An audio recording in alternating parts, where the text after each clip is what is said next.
और आप नाज़रीन आप देख रहे खबर उर्दू मैं पठान जो नाज़रीन आज हमारे साथ मौजूद है बेहद ही एक ख़ास मेहमान मुश्तबा इब्न जमील, जिसने कुरान पाक को जो है तहरीर किया है। ये 500 मीटर लंबा कुरान इसने अपने हाथों से तहरीर किया है। तुलेल से रहने वाले ये शख्सियत आज हमारे साथ मौजूद है। इनसे बात करेंगे, इनसे जानेंगे ये कुरान लिखने में इसको कहाँ से ये आइडिया मिला।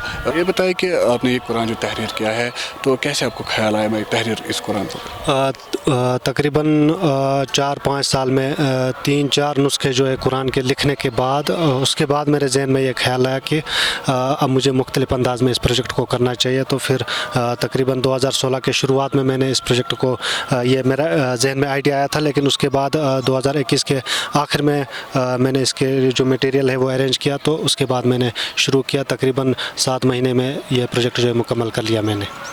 जब आपने स्टार्ट किया तो किन किन मुश्किलों का सामना करना पड़ा, क्योंकि बहुत से जब भी कोई अच्छा काम होता है उसमें मुश्किलातें भी आती है? जी, मुझे इसका जो मटेरियल है वो अरेंज करने में मुश्किल हुई, बाकी अल्लाह ताला की मदद मेरे साथ थी।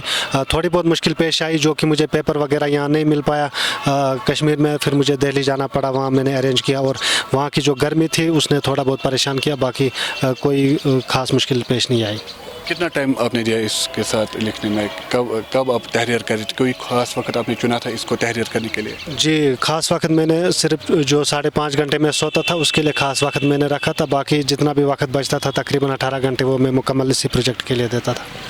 किन किन ने आपको साथ दिया इस मुश्किल सफ़र में और आपने ये मुकम्मल कर लिया? मेरे करीबी रिश्तेदार जो हैं, मेरे चाचा हैं, मेरे मामा हैं, उन्होंने मुझे बहुत सारी हेल्प की, इसमें माली ताउन किया, जिसकी वजह से मैं ये प्रोजेक्ट कर पाया। जब आप एक दूर दराज इलाके में रहते हो जहाँ बॉर्डर मिलता है तो वहाँ पर बहुत सारी जो है दिक्कतों का सामना भी होता है, क्योंकि कभी रास्ता भी कट होता है, और उस चीज़ को लेकर भी आपने पढ़ाई भी की और इसके साथ भी किया। तो कैसे ये सब कुछ आप? दरअसल हम वहाँ जहाँ हम पहले रहते थे बॉर्डर इलाके में, वहाँ से हम हिजरत करके डिस्ट्रिक्ट बांडीपुरा में रहने के लिए आए हैं। तकरीबन आज से 11-12 साल पहले हम वहाँ से आए हैं, तो अभी उस चीज़ की प्रॉब्लम नहीं होती। जी, मुश्किलात का सफ़र जब था, जब वहाँ पर आप पढ़ाई करते थे तो उस टाइम कैसा फील हो रहा था? क्या आपको लगता था कि मैं इन कामों में अपने आप को राग़िब करूँ?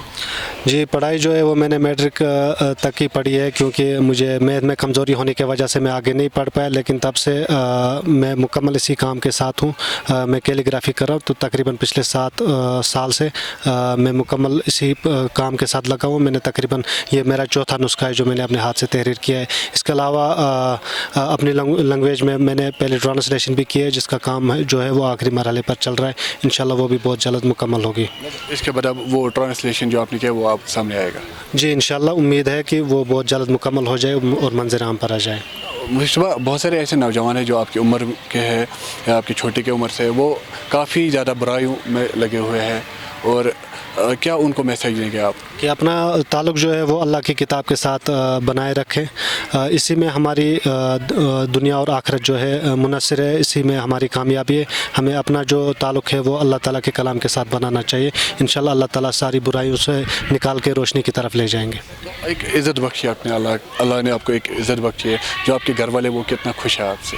जी, अल्हम्दुलिल्लाह अल्लाह ताला ने बहुत इज़्ज़त बख्शी है। मेरे घर वाले जो है वो काफ़ी खुश हैं। वो पहले से मेरे सपोर्टिव रहे हैं कि जब से मैंने काम शुरू किया है, तो अब भी वो अल्हम्दुलिल्लाह अल्लाह के फजल से काफ़ी खुश है। सोसाइटी का क्या रोल है इसमें, और सोसाइटी क्या कहती है? सोसाइटी जो है वो बटी हुई है, कुछ तो किसी किसी को तो बर्दाश्त हो रहा है, कोई अभी बर्दाश्त नहीं पा रहा है, लेकिन मैं उनको यकीन दिलाता हूँ कि उनको मैं अपने हुनर का कायल करूँगा। आज नहीं, कल नहीं, एक दिन ज़रूर करूँगा। शुक्रिया बात करने के लिए। शुक्रिया, बहुत बहुत शुक्रिया।